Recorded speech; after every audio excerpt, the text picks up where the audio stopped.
I'm Heather Val with Performance Marketing Insider, and I'm with David from Cranberry. Hey, David, how are you doing? I'm doing really good. Good. Great show. Yeah, so explain to us exactly what Cranberry is.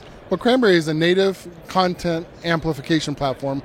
That means we drive traffic to blog posts or any kind of content that people create, and assuming they have some sort of conversion funnel off of that. But we're also using that same technology to do native lead capture, which is why we're here at the show. Okay, how exactly do you do native lead capture? So what we've done is, I can just give an example. We did a campaign for John Maxwell recently, and he had to capture the leads on BeliefNet, which was the company that he was using to do lead gen with. And so we were able to capture that lead without ever leaving the publisher's website, just natively in their deal. And it was using our native technology that we've been using for native content amplification all along. Okay, so essentially this would look like an opt-in form that is part of the publisher's site? Is that what you mean? So we can do anything from a form to full gutter content, the full content, and we publish that. So when it goes on the publisher's website, it looks native to the publisher's website. It takes on all their styling, and that's what people got really excited about, right? That it looks like it belongs. It's all identified, so nobody feels tricked, especially with our content units. But it's seamless for the client and very accountable. We act as kind of the middleman, the broker, and so the publisher and the client and the customer, they kind of have that accountability of the third person in the middle. So. Is the lead captured on the publisher's site, or when they click, do they go elsewhere? So it's captured. So we've done it both ways. We've captured it and then forwarded it on to the result page or the offer.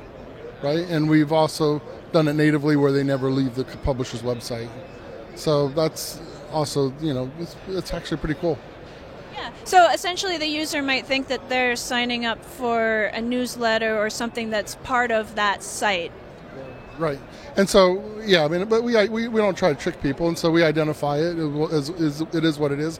But they never have to leave the experience, and no publisher wants to lose a visitor. Right, and so if they could do it all in one site and maybe monetize a customer downstream a little bit, that's even better for them.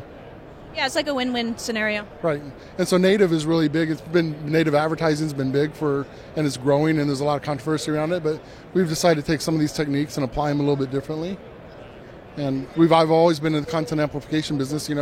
PR Web, which was my company, was essentially content amplification for press releases, and now we've decided to do that for all sorts of content. So, cranberry.com. Awesome. So why do you think native advertising is so popular? I think because it follows the form and function of the website. It's not disruptive to the experience. There's so much clutter and stuff we've become blind to. Banner ads and things like that. We don't even look anymore. But if it's in line with the content and it looks like it's part of the content experience, it's part of the experience of that the user expects, it just works better.